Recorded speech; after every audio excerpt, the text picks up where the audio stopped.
పిల్లలందరితో కూడా ఒక చైతన్యం కలగజేయాలి. బాల్య వివాహం వద్దు, ఆదర్శ వివాహమే వద్దు.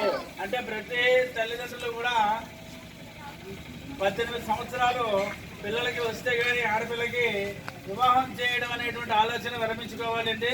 అయితే ముఖ్యంగా ఏంటంటే ఒక ఆడపిల్ల పుట్టిందంటే ఇంట్లో ఒక లక్ష్మీదేవిలా మనం భావిస్తూ ఉంటాం. ప్రతి తల్లిదండ్రి కూడా ఆడపిల్ల ఇంట్లో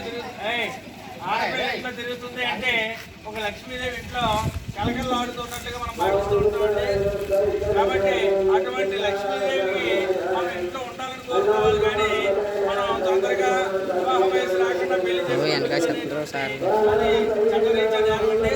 ఎవరైతే ఈ బాల్య వివాహాలు ప్రోత్సహిస్తున్నారో అటువంటి తల్లిదండ్రులకు కానీ అలాగే మన కార్యక్రమాల్లో పాల్గొనే వారికి కానీ ప్రత్యక్షంగా కానీ పరోక్షంగా కానీ ఎవరైతే దీన్ని సహకరిస్తున్నారో వారందరినీ కూడా చట్టరీత్యా మరి అనేక కఠినమైనటువంటి శిక్షలు విధించవలసినటువంటి పరిస్థితులు ఉన్నాయి. కాబట్టి ప్రతి విద్యార్థి కూడా తల్లిదండ్రులు చెప్పండి, తల్లిదండ్రులకు అవగాహన కల్పించండి.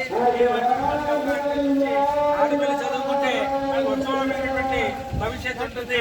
ఈ విషయాన్ని అందరూ కూడా గ్రహించి ప్రతి ఒక్కరు కూడా చదువు మీద దృష్టి సారించి ప్రతి ఒక్క పిల్లలు ఎవరైనా బడికి రాకుండా బయట తిరుగుతుంటే వారిని బడిలో చేర్పించడం, వారి చదువు వచ్చేలా మనం ప్రయత్నం చేయడం, వారికి వయసు ప్రభుత్వం విధించినటువంటి వయసు దాటి వరకు కూడా మనం వివాహం జోలికి వెళ్లకుండా ప్రతి ఒక్కరు కూడా చదువుకునేలాగా ప్రోత్సహించాలని ఈ కార్యక్రమాన్ని మంచి అవకాశం ఇచ్చినటువంటి ప్రధాన పంచాయతీకి నేను ధన్యవాదాలు తెలియజేస్తున్నాను.